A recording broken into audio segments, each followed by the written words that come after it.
हरे कृष्ण। आप सभी लोगों का भगवत गीता ज्ञान प्रबोधिनी सत्र में स्वागत है। हम लोग श्रीमद् भगवत गीता से संबंधित प्रश्नावली कर रहे हैं। तीसरा अध्याय ज्ञान चक्षु की प्राप्ति, भगवत गीता यथारूप प्रश्नावली 3 के हम 35 प्रश्नों पर चर्चा कर चुके हैं। आज हम 36वें प्रश्न से आगे की चर्चा करेंगे। तो इससे पहले कि ये चर्चा शुरू हो, कृपया आप सब लोग मेरे साथ मंगलाचरण पढ़ लीजिए। ओम अज्ञानतिमिरान्धस्य ज्ञानाञ्जनशलाकया चक्षुरुन्मिलितं येन तस्मै श्रीगुरुवे नमः। श्रीचैतन्यमनोभीष्टं स्थापितं येन भूतले स्वयं रूपा कदा मह्यं ददाति स्वपदान्तिकम्। वन्देऽहं श्रीगुरोः श्रीयुतपदकमलं श्रीगुरुन् वैष्णवांश्च श्रीरूपं साग्रजातं सगण रघुनाथान्वितं तं सजीवम् साद्वैतं सावधूतं परिजन सहितं कृष्ण चैतन्य देवम श्री राधा कृष्ण पादान सगन ललिता श्री विशाखान्वितांश्च। हे कृष्ण करुणा सिंधु दीनबंधु जगतपते गोपेश गोपिका कांत राधा कांत नमोस्तुते। तप्त कांचन गौरांगी राधे वृंदावनेश्वरी विश्वभानुसुते देवी प्रणमामि हरिप्रिये। वाञ्छाकल्पतरुभ्यश्च कृपा सिन्धुभ्यैव च पतितानां पावनेभ्यो वैष्णवेभ्यो नमो नमः। जय श्री कृष्ण चैतन्य प्रभु नित्यानंद श्री अद्वैत गदाधर श्रीवासादि गौर भक्तवृंद।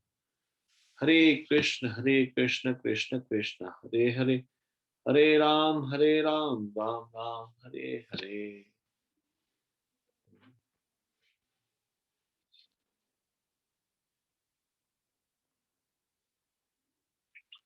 धन्यवाद। सभी लोग 9वें अध्याय का तीसरा श्लोक निकाल लीजिए।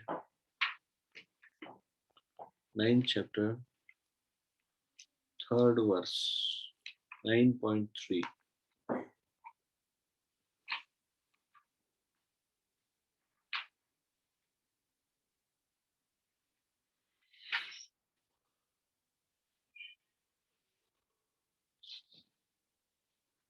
तो 33, 34 और 35वें प्रश्नों में आप नहीं, 32 में भी 32, 33, 34, 35 में आप प्रश्नों के उत्तर ढूंढ चुके हैं 9वें अध्याय के तीसरे श्लोक से। तो आज हम 9वें अध्याय के तीसरे श्लोक में इस प्रश्न का उत्तर ढूंढेंगे। प्रश्न है, किन्हीं गुप्त उद्देश्यों के साथ अंततः लोग क्या करते हैं। तो पहले 3 प्रश्न जो ढूंढे गए वो है 4 प्रश्न। श्रद्धा कैसे उत्पन्न की जाती है, चैतन्य चरितामृत में श्रद्धा के विषय में क्या कहा गया है, भगवद गीता को पढ़ने के उपरांत मनुष्य को तुरंत किस निष्कर्ष को प्राप्त करना चाहिए, कृष्ण भावित व्यक्तियों को कौन सी 3 श्रेणियों में विभाजित किया गया है, प्रत्येक श्रेणी के लिए एक वाक्य लिखें।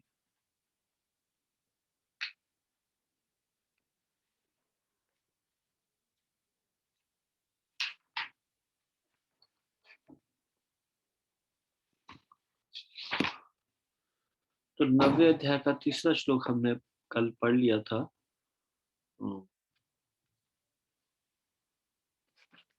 अचिंत्य गौर प्रभु, इसको हम पढ़ चुके हैं ना तात्पर्य सहित।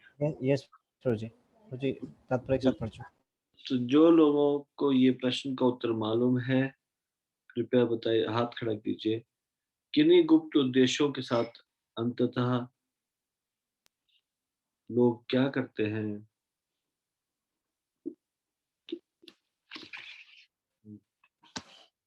Anyone who knows the answer, please raise your hand.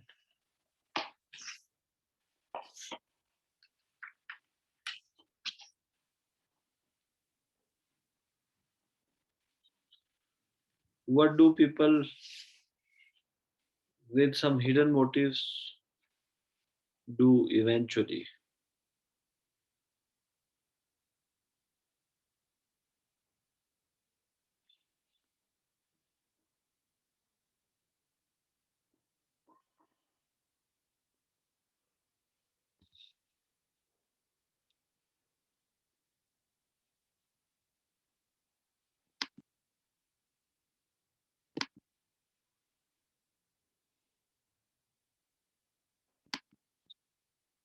कलवती माता जी, आप उत्तर दीजिए।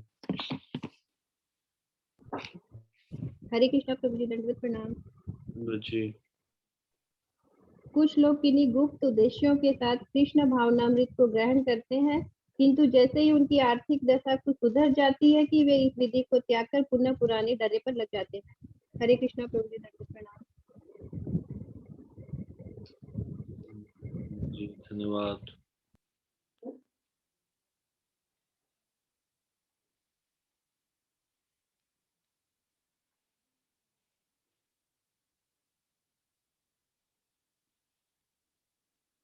कोई एग्जाम्पल दे सकता है इस प्रकार से गुप्त उद्देश्य से कृष्ण भावनामृत को ग्रहण करने का?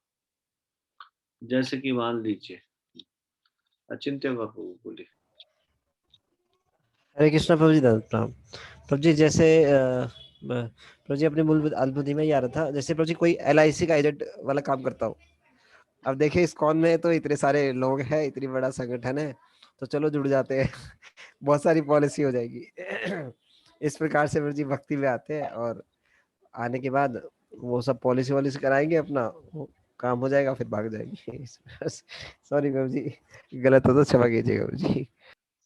आप शिकार तो नहीं बने किसी ऐसे व्यक्ति का? नहीं प्रभु जी, जस्ट एग्जाम्पल प्रभु जी आ रहा था। अच्छा, मुझे तो ऐसे रियल घटना समझ में आ रही।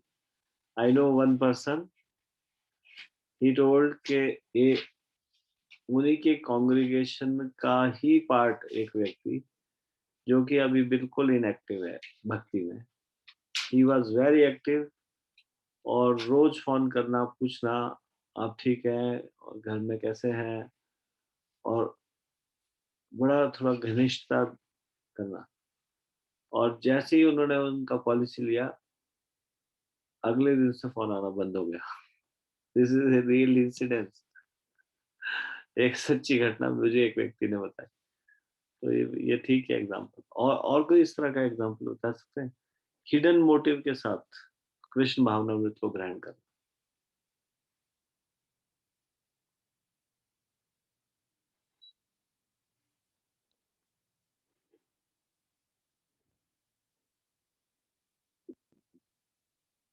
अगर किसी को कोई एग्जाम्पल आता हो तो डायरेक्टली अनम्यूट करके बोल सकता है।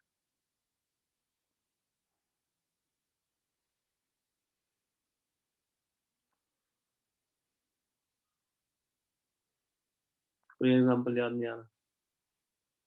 ऐसा भी हो सकता है, ऐसा भी बता सकते हो।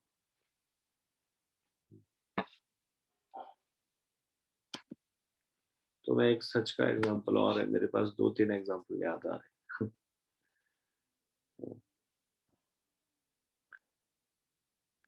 एक एग्जाम्पल है, एक ही इज अ डिवोटी। अभी इस्कॉन को छोड़ के नहीं छोड़ दिया, इवेंचुअली बाद में उनको लगा कि नहीं नहीं, इस्कॉन को नहीं छोड़ना चाहिए। पर वो पुजारी का ट्रेनिंग ली और अच्छी तरह से इस्कॉन में ये चीज सीखा, एक उद्देश्य से, अमेरिका जाने के उद्देश्य से। और उसके बाद फिर मायापुर में जितने भी विदेशी भक्त आते थे उनसे जान पहचान और फिर उस मंदिर के प्रेसिडेंट का फोन नंबर, और फिर उसके बाद फिर उनको सक्सेस मिल गई, क्योंकि जब माला कर रहे थे सुबह शाम, और एक ही इच्छा थी, मोर एई अभिलाष अमेरिका देशे दियो वास। तुलसी आरती में पढ़ते ना, मोर एई अभिलाष विलास कुंज दियो वास। तो इस प्रकार से अमेरिका देश जाने की अभिलाषा थी, भगवान ने पूरी कर दी। वहां जाने के बाद थोड़ा दिन मंदिर में सेवा किया, उसके बाद पेट्रोल पंप में 2-3 घंटा, और आस्ते आस्ते फिर बाहर, और फिर जो मंदिर के कार्य के लिए आए थे वो कार्य छोड़ दे। This is called hidden motive. Hidden motive के कारण भक्ति करना।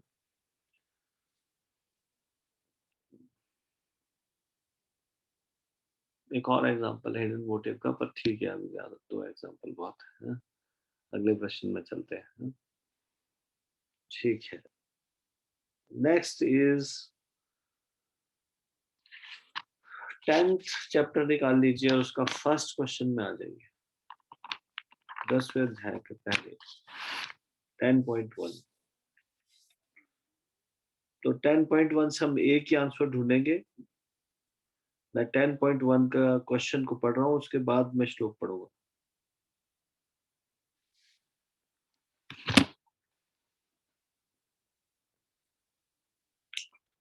मनुष्य भक्ति में कैसे स्थापित होता है? How can one become fixed up in devotional service? कैसे फिक्स अप हो सकता है कोई व्यक्ति भक्ति में, डिवोशनल सर्विस में कैसे स्थापित हो सकता है? तो ये 10वां अध्याय है श्री भगवान का ऐश्वर्य। यहाँ पे भगवान कहते हैं, श्री भगवान उवाच भूय एव महाबाहो शृणु मे परमं वचः यत्तेऽहं प्रियमाणाय वक्ष्यामि हितकाम्यया। शिव भगवान ने कहा, हे महाबाहु अर्जुन, और आगे सुनो, क्योंकि तुम मेरे प्रिय सखा हो, अतः मैं तुम्हारे लाभ के लिए ऐसा ज्ञान प्रदान करूंगा जो अभी तक मेरे द्वारा बताए गए ज्ञान से श्रेष्ठ होगा। तात्पर्य, पराशर मुनि ने भगवान शब्द की व्याख्या इस प्रकार की है। अब ये सुन लीजिए, ये है भगवान की व्याख्या। पराशर मुनि ने बताया ये क्या है भगवान की व्याख्या। जो पूर्ण रूप से षड ऐश्वर्यों से युक्त है वह भगवान है।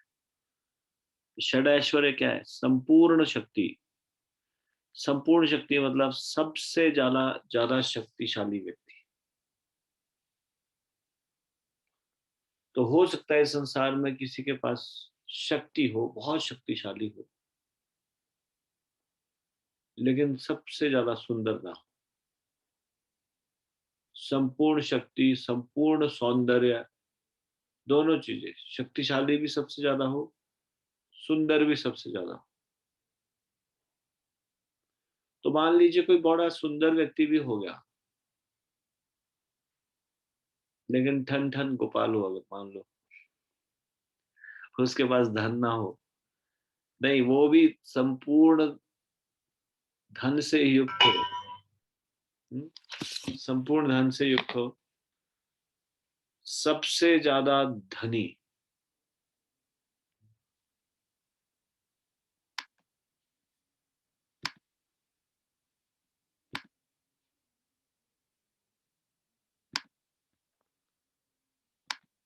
ये सारे गुण एक साथ मिलने मुश्किल है। लेकिन और अगर मान लीजिए सबसे ज्यादा धनी भी हो,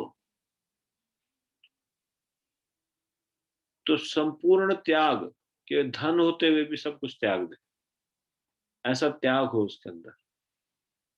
सबसे अधिक त्यागी, धन होने के बाद कोई त्यागी होता है? धन, बहुत ज्यादा धनी हो, हाँ होते हैं त्यागी, लेकिन ये सारी चीजें नॉर्मली व्यक्ति, साधारण व्यक्ति त्यागी मिलेगा, धनवान व्यक्ति होंगे वो त्यागी नहीं मिलते, या त्यागी हो भी जो सब कुछ त्याग दे तो सबसे ज्यादा ज्ञानवान, ये सारे गुण जिसमें एक साथ हो, संपूर्ण शक्ति, संपूर्ण यश, संपूर्ण धन और संपूर्ण ज्ञान से भी युक्त हो, तो संपूर्ण यश ये सबसे ज्यादा फेमस हो। जरूरी नहीं है सबसे ज्यादा ज्ञानी व्यक्ति सबसे ज्यादा फेमस हो। सारी चीजें 6 के 6 गुण पूर्ण रूप में जिसके अंदर हो वो भगवान है। आगे आपको समझ में अभी क्या है भगवान की डेफिनेशन।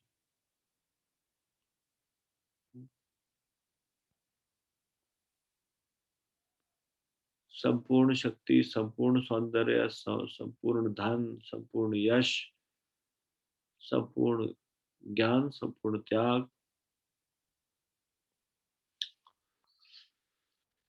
जब कृष्ण इस धराधाम में थे तो उन्होंने 6 ऐश्वर्य का प्रदर्शन किया था।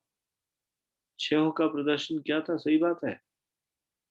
त्याग का कहाँ प्रदर्शन किया उन्होंने? त्यागा कुछ क्या?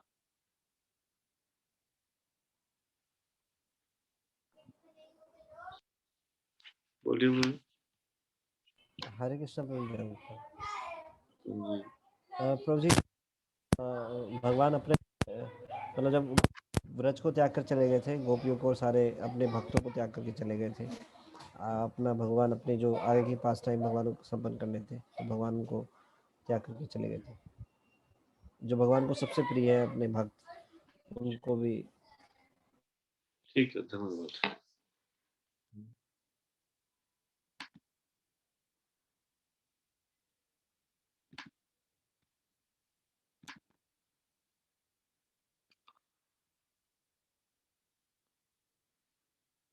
जब कृष्ण इस धराधाम में थे तो उन्होंने 6 ऐश्वर्य का प्रदर्शन किया था।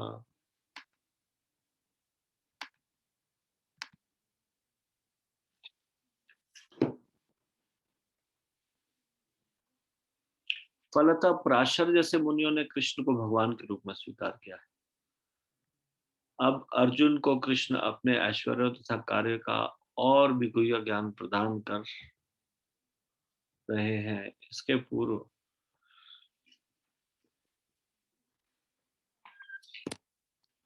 7वें अध्याय से प्रारंभ करके वे अपनी शक्तियों तथा उनके कार्य करने का के विषय बता चुके हैं।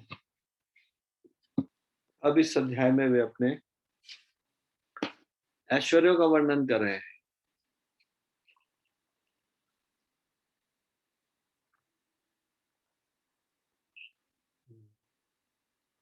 पिछले अध्याय में उन्होंने दृढ़ विश्वास के साथ भक्ति स्थापित करने में अपनी विभिन्न शक्तियों के योगदान की चर्चा स्पष्टता की है।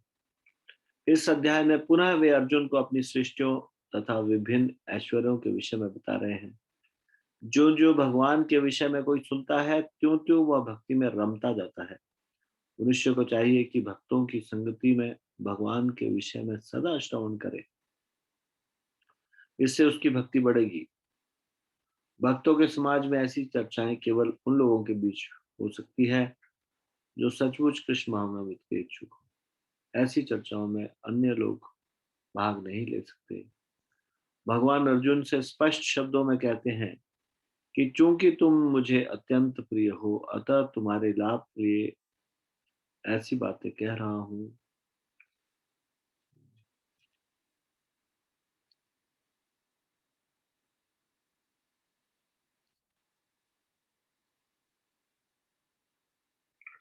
तो मनुष्य भक्ति में कैसे स्थापित होता है? क्या उत्तर मिला आपको इसमें से? मनुष्य भक्ति में कैसे स्थापित होता है, बताइए। हाथ खड़ा कीजिए।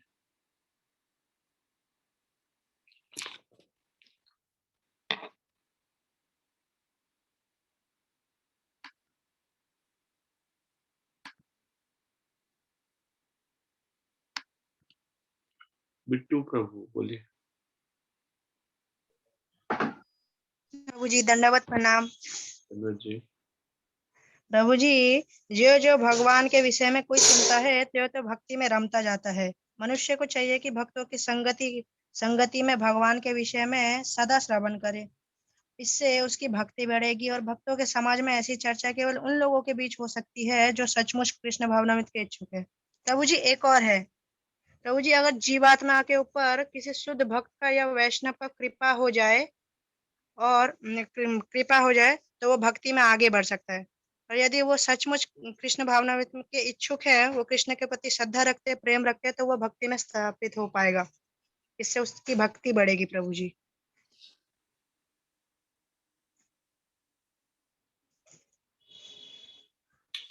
ये जो दूसरा है ये आपने कहाँ से बताया? जी प्रभु जी। दूसरा आपने बताया ना कि एक और है दूसरा। हाँ प्रभु। वो श्लोक में कहाँ पे? फर्स्ट पैराग्राफ, पहली लाइन, दूसरी लाइन। जी दूसरी लाइन नहीं है ये, मैंने अपने मन से बताया प्रभु जी। मन से था? प्रभु जी। क्या दोबारा बोलो उसको, ये क्या क्या होता है? प्रभु जी। दोबारा बोलो। प्रभु जी, जीवात्मा के ऊपर किसी शुद्ध भक्त का या वैष्णव का कृपा हो जाए तो वो प्रभु जी भक्ति में स्थापित हो सकता है। और प्रभु जी, वो अगर सचमुच कृष्ण के प्रति इच्छुक है, कृष्ण भावनामृत के प्रति इच्छुक है, वो कृष्ण के प्रति श्रद्धा रखते हैं, प्रेम रखते हैं, तो वो भक्ति में स्थापित हो पाएगा और भक्ति के प्रति उसके प्रेम बढ़ेगी। प्रभु जी।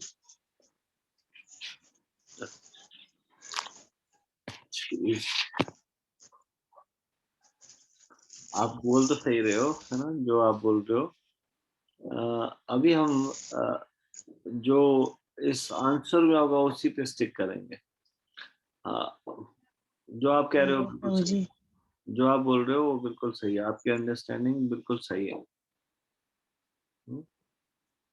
आपकी जी अंडरस्टैंडिंग प्रभु सही जी। है, लेकिन हम प्रश्न फिर अभी इसी में से देंगे। चलो ठीक है, एक्स्ट्रा भी बोल सकते हैं, नो प्रॉब्लम। तो एक्स्ट्रा, ठीक है प्रभु जी। हरे कृष्ण प्रभु जी। मैं निरुत्साहित नहीं कर रहा, आप एक्स्ट्रा बोल सकते हो। तो ठीक है, आप बता सकते हो साथ में उत्तर देते हुए कि प्रभु जी इस श्लोक के अनुसार ये उत्तर है, और इसमें एडिशनल जो बाकी प्रभुपाद जी से सुना है या भक्तों से सुना है उसके साथ ये भी जोड़ा जा सकता है। Thank you so much Bittu प्रभु। हरे कृष्णा प्रभु जी, दंडवत प्रणाम। बिट्टू प्रभु ध्यान से सुनते हैं, देखिए वो अपना अच्छे से उत्तर दे रहे हैं।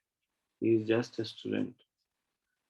और कोई कुछ ऐड करना चाहते हैं?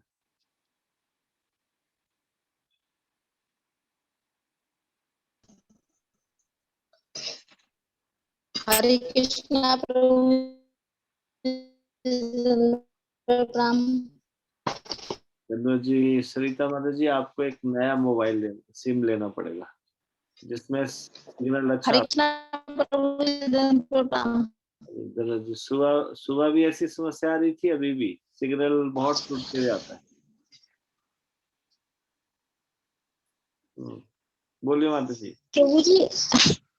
हम्म जी प्रभु जी मैंने इसी सुबह आपसे जब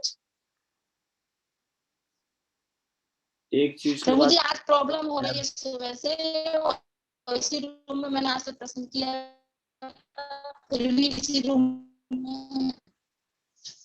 जी प्रभु जी। एक मिनट जरा और उससे पूछ दो, किसी को सुनाई दिया प्रश्न पूरा समझ में आया? प्रभु जी जैसे कि नहीं प्रभु जी। नहीं प्रभु जी, ध्यान अच्छा पूर्वक एक मिनट, श्रवण करना और कृष्ण हाँ को सरिता माता मैं जी, प्रतन करने। एक मिनट रुक जाओ, एक मिनट रुक जाओ, एक मिनट रुक जाओ। बाकी लोग बोलेंगे जी मेरे प्रभु को, जी। एक मिनट रुक जाओ प्लीज। बाकी लोग बताएंगे मुझे ही समस्या है सुनने में या आप लोगों को सुनाई दिया क्लियर? हरे कृष्ण नहीं प्रभु सुनाई दे प्रभु रहा जी, नहीं आ रही आवाज। नहीं आवाज सुनाई दे नहीं रही? आ रही, नहीं नहीं आ रही सुनाई दे रहा नहीं सुनाई दे रहा है। नहीं सुनाई दे। तो सरिता माता जी अभी बोलना नहीं, सुन लो पहले। आप जब आंसर देते हो बहुत उत्साह से, बड़ा अच्छा लगता है और मैं भी सुनना चाहता हूँ आपको, लेकिन दुर्भाग्यवश क्या करें, मैं सुन नहीं पाता। इसमें कुछ प्रॉब्लम है सिग्नल का। आपको ये समस्या ठीक करनी पड़ेगी। आपका आप यू आर मोस्ट वेलकम आप पार्टिसिपेट करने के लिए, लेकिन क्या करें फिर सुनाई नहीं देता। सिग्नल आपको ठीक करना पड़ेगा, है ना? कुछ तो करना पड़ेगा। कोई और सिम देखो जिसमें सिग्नल अच्छा आता हो। ठीक है। सरिता सिंह माता जी किसके रेफरेंस से है, मैं भूल गया। हरे हरे कृष्णा प्रभु जी दंडवत प्रणाम। प्रभु जी शायद कीर्तिमा माता जी के रेफरेंस है। हरे कृष्णा प्रभु जी दंडवत प्रणाम। नहीं जी, संतोषी जी, राजू। जी शशिमुख गौर प्रभु जी कहते हैं। अच्छा, तो वो उनसे प्रश्न पूछ ले पूरा, क्या क्या प्रश्न है, और उनको अगर मैसेज नहीं पहुंचा तो आप मैं कन्वे कर दूं। ठीक है। और कोई इस श्लोक के बारे में बोलना चाहता है? नहीं, तो फिर नेक्स्ट श्लोक 10.2। 10.2 से हम 3 प्रश्नों का उत्तर अभी करेंगे। तो 10.2 ये जो 3 प्रश्न है वो ये है, कृष्ण को समझने के लिए मनुष्य को किस योग्यता की आवश्यकता नहीं है। दूसरा, अपूर्ण इंद्रियों के साथ भगवान के विषय में कल्पना करने वाले किस निष्कर्ष को प्राप्त करते हैं। तीसरा, भौतिक शक्ति में कल्मशग्रस्त लोगों की भगवान के विषय में क्या धारणा हो सकती है, ऐसा क्यों? तब परम पुरुषोत्तम श्री कृष्ण को कौन समझ सकता है, वे कैसे समझते हैं? ये 3 प्रश्नों के उत्तर हम इसमें ढूंढेंगे। तो 10वें स्कंद का दूसरा अध्याय। न मे विदु सुरगणः प्रभवं न महर्षयः अहम आदिर्हि देवानां महर्षीणां च सर्वशः।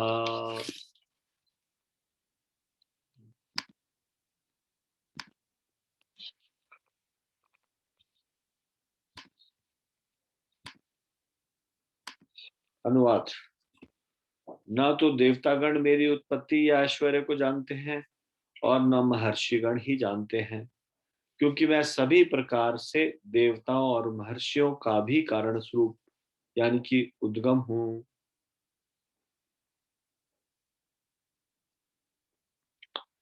तात्पर्य, जैसा कि ब्रह्म संहिता में कहा गया है, भगवान कृष्ण ही परमेश्वर हैं, उनसे बढ़कर कोई नहीं है, वे समस्त कारणों के कारण हैं।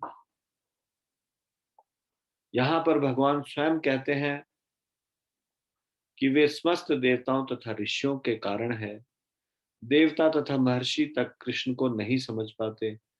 जब वे उनके नाम या उनके व्यक्तित्व को नहीं समझ पाते, तो इस क्षुद्र लोक के तथाकथित विद्वानों के विषय में क्या कहा जा सकता है?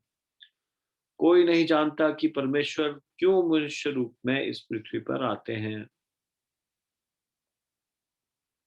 और ऐसे विस्मयजनक असामान्य कार्यकलाप करते हैं। आपने कभी देखा भगवान इस पृथ्वी पे ही आके लीला करके जाते हैं? देवलोक में देवताओं के उद्धार के लिए ऐसी लीलाएं इस प्रकार से बहुत कम देखने को मिलता है, लेकिन पृथ्वी लोक में आते रहते हैं। तब तो यह समझ लेना चाहिए कि कृष्ण को जानने के लिए विद्वता आवश्यक नहीं है।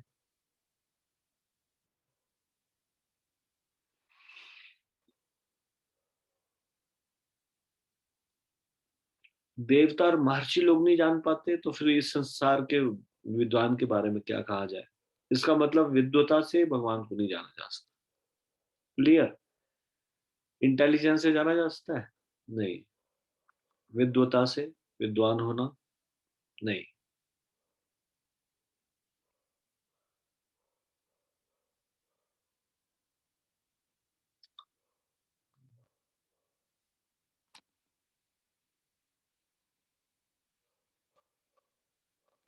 बड़े बड़े देवताओं तथा ऋषियों ने मानसिक चिंतन द्वारा कृष्ण को जानने का प्रयास किया, किंतु जान नहीं पाए।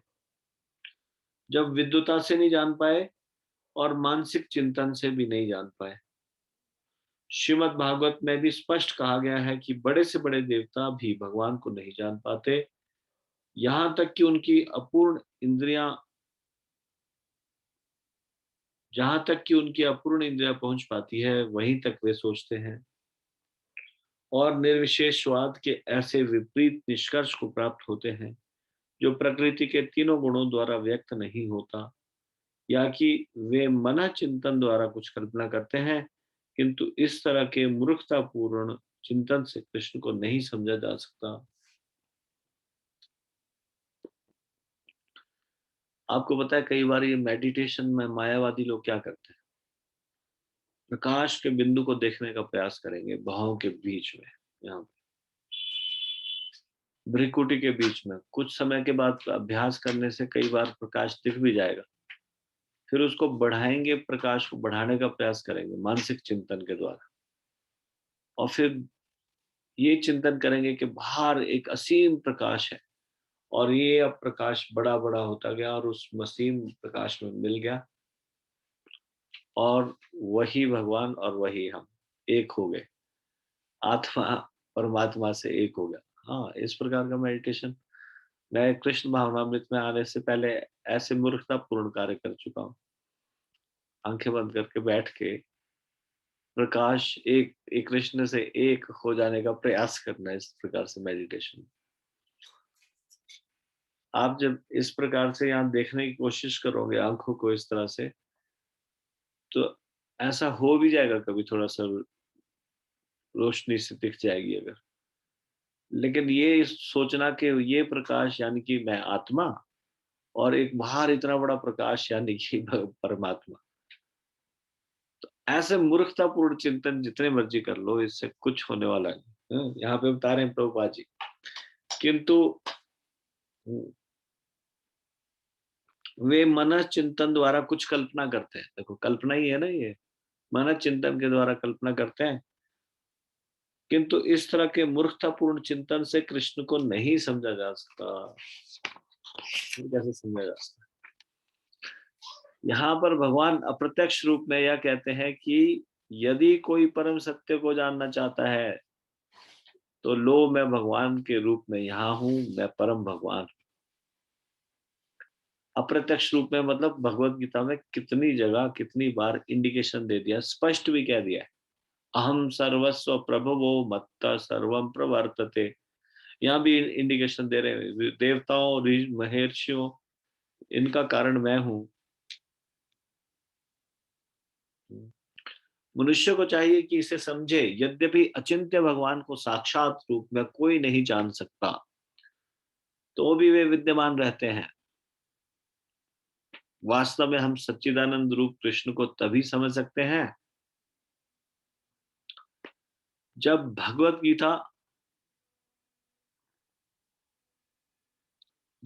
गीता तथा श्रीमद् भागवतम में उनके वचनों को पढ़ें, जो भगवान की अपरा शक्ति है, जो भगवान की अपरा शक्ति में है।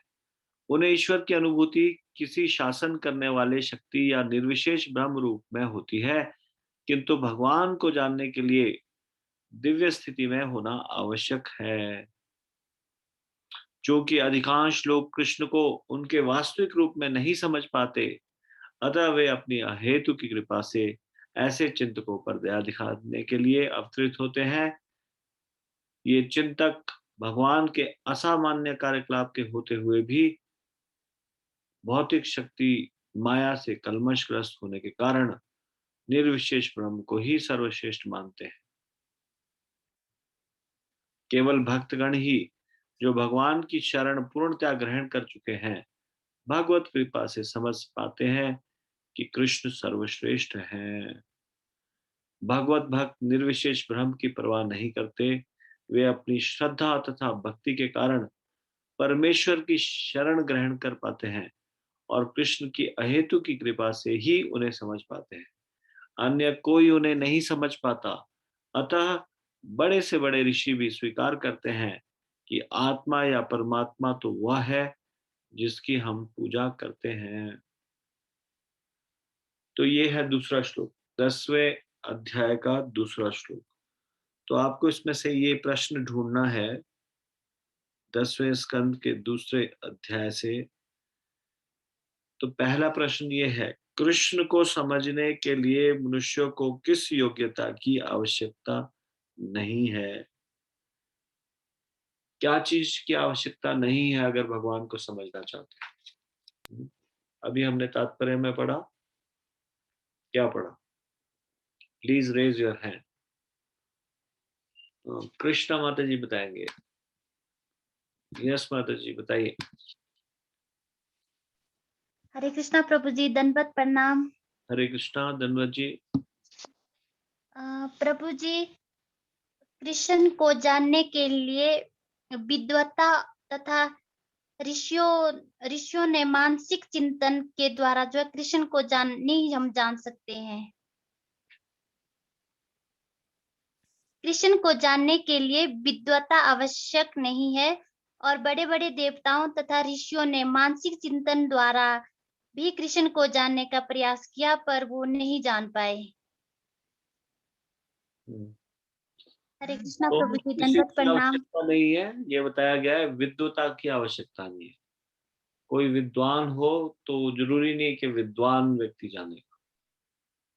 जब देवता और महर्षि नहीं जान पाए तो इस संसार के क्षुद्र लोक के विद्वानों के विषय में क्या कहा जाए? ठीक है, ठीक है, धन्यवाद। दूसरा प्रश्न ये है, अपूर्ण इंद्रियों के साथ भगवान के विषय में कल्पना करने वाले किस निष्कर्ष को प्राप्त करते हैं? मैं पहले सबके हाथ नीचे कर रहा हूँ। अब हाथ खड़ा कीजिए, सेकंड प्रश्न का उत्तर दीजिए। दूसरा प्रश्न है, अपूर्ण इंद्रियों के साथ भगवान के विषय में कल्पना करने वाले किस निष्कर्ष को प्राप्त करते हैं?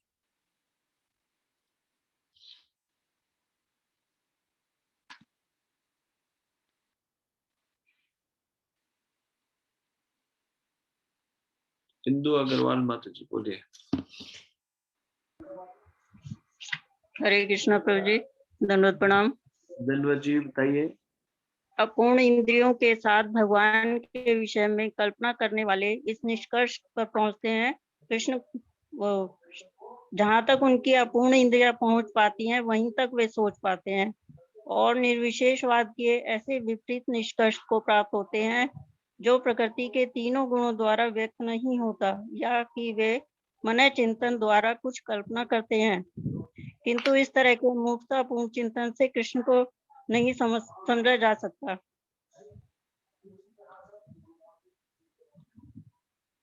हरे कृष्ण प्रभु जी, धन्यवाद प्रणाम। ठीक है, धन्यवाद। कोई कुछ ऐड करना चाहता है इसमें? Anybody want to add something?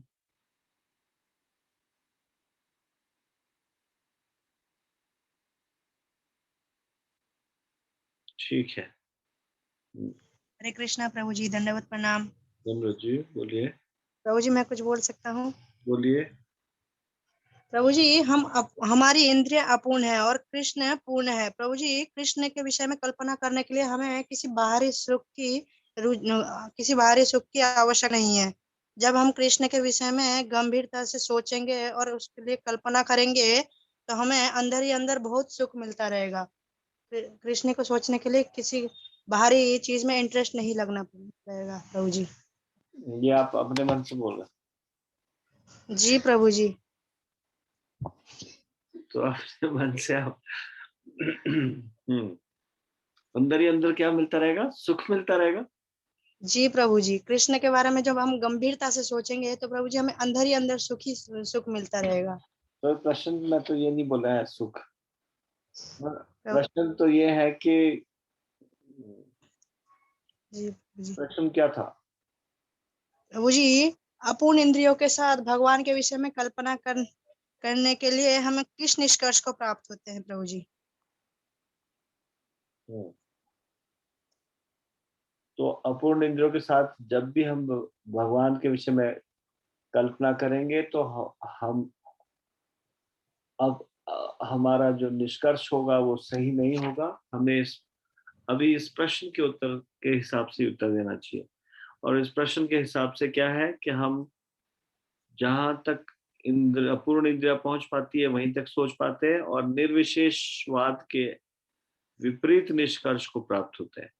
तो आपको आंसर देना है ये वाला जो प्रभुपाद जी ने बताया यहाँ पे, निर्विशेषवाद के विपरीत निष्कर्ष को प्राप्त होते हैं। अब इसमें जो मर्जी से आंसर स्टोरियां वैसे बनाई जा सकती है कि अंदर ही अंदर सुख मिलता है, ये होता है, लेकिन ये चीज तो हमसे कोई पूछ ही नहीं रहा सुख मिलता है या नहीं मिलता है। प्रश्न तो कुछ और है। देखो प्रश्न क्या है?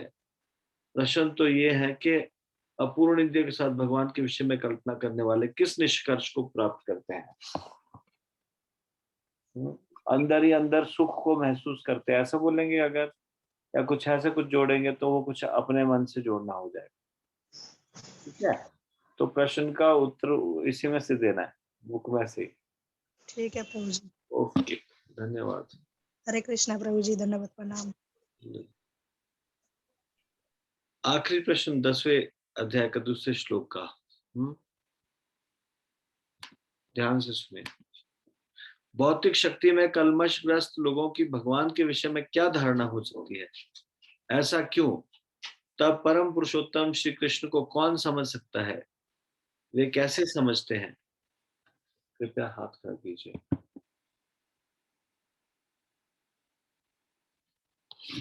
कोमल सिंगी माता जी। हरे कृष्ण प्रभु जी, दंडवत प्रणाम। कोमल जी। प्रभु जी, क्योंकि पहला पार्ट तो ये, क्योंकि भौतिक शक्ति से कलमग्रस्त होने के कारण निर्विशेष ब्रह्मा को ही सर्वश्रेष्ठ मानते हैं।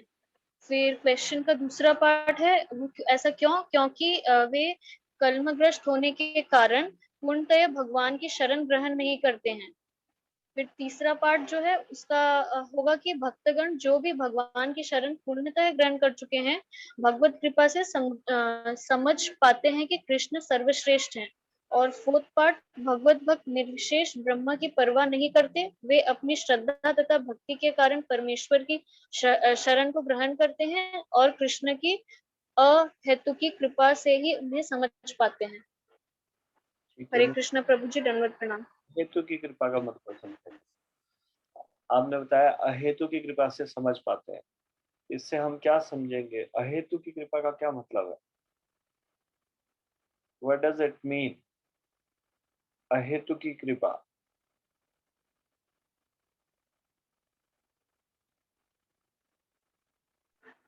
प्रभु जी, कॉजलेस मर्सी ऑफ कृष्णा। अच्छा, थोड़ा एक्सप्लेन कीजिए। ये तो एज इट इज। प्रभु जी,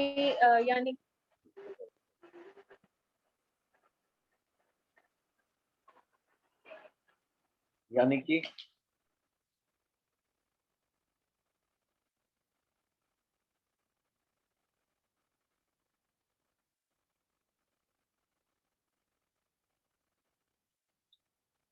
कोई सहायता करेंगे कोमल माता जी की? कोई? हरे कृष्ण प्रभु जी, धन्यवाद प्रणाम। हाँ धन्यवाद जी, बोलिए। हरे कृष्ण प्रभु जी, धन्यवाद प्रणाम। धन्यवाद जी। गीतिका माता जी ने पहले बोला, शायद किसने बोला था? हरे कृष्ण प्रभु जी, धन्यवाद प्रणाम। प्रभु जी, जिसमें अपना कोई स्वार्थ नहीं होता, भगवान का किसका स्वार्थ नहीं होता? जो भी मर्सी दे रहा है, मर्सी देने वाले का अपना कोई स्वार्थ नहीं होता। कॉजलेस मर्सी तो प्रभु जी कोई भी, मतलब जैसे गुरु दे रहे हैं तो गुरु का अपना कोई वो नहीं है उसमें, या फिर भगवान दे रहे हैं तो भगवान का अपना स्वार्थ नहीं होता, वो हमारे बेटरमेंट के लिए होता है। अच्छा, और कोई उत्तर किसी और का? नेहा सिंह माता जी, आप कुछ कह रहे? हरे कृष्णा प्रभु जी, धन्यवाद प्रणाम। प्रभु जी, मेरा भी यही था कि बिना किसी स्वार्थ के कृपा करना प्रभु जी। हरे कृष्णा प्रभु जी, धन्यवाद। और कोई? हरे कृष्ण प्रभु जी। प्रभु जी, जैसे कोई व्यक्ति अगर योग्य नहीं है, उसकी अयोग्यता होते हुए भी उसको कुछ ऐसा प्रदान कर देना, तो प्रभु जी भगवान अपनी अहेतु जी, तो प्रभु जी ये अहेतु की मतलब बिना मतलब कुछ योग्यता नहीं है फिर भी, और उसमें भगवान का कोई स्वयं का हित नहीं है। ठीक है, तो ये प्रभु जी का आंसर थोड़ा ज्यादा बेटर है। स्वार्थ ना होते हुए कृपा करना, ऐसा नहीं, योग्यता अयोग्यता का विचार किए बगैर, ना अयोग्यता होते हुए भी कृपा मिल जाती। अहेतु एक होता है हेतु, किस हेतु किया गया, किस कारण से, और अहेतु बिना कारण से। तो बिना कारण की कृपा, भगवान की कृपा ऐसी होती है। एक होता है हेतु, एक होता है अहेतु, यानी कि किसी हेतु से और बिना किसी हेतु से, बिना किसी कारण से। तो ये इसका सही अंडरस्टैंडिंग है, हेतु की कृपा।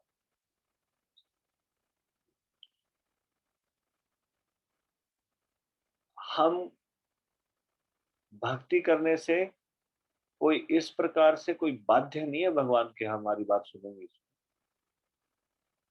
अगर कोई गर्व में फूल के ऐसे कहे कि देखो मैंने इतना भगवान का नाम लिया है, अब तो भगवान को दर्शन देने ही पड़ेंगे, बाध्य नहीं है भगवान के, देने ही पड़ेंगे।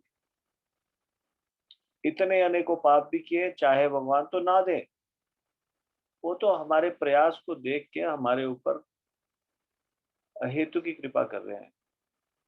मतलब कि हम योग्य तो नहीं है उसके, लेकिन फिर भी कृपा कर रहे हैं।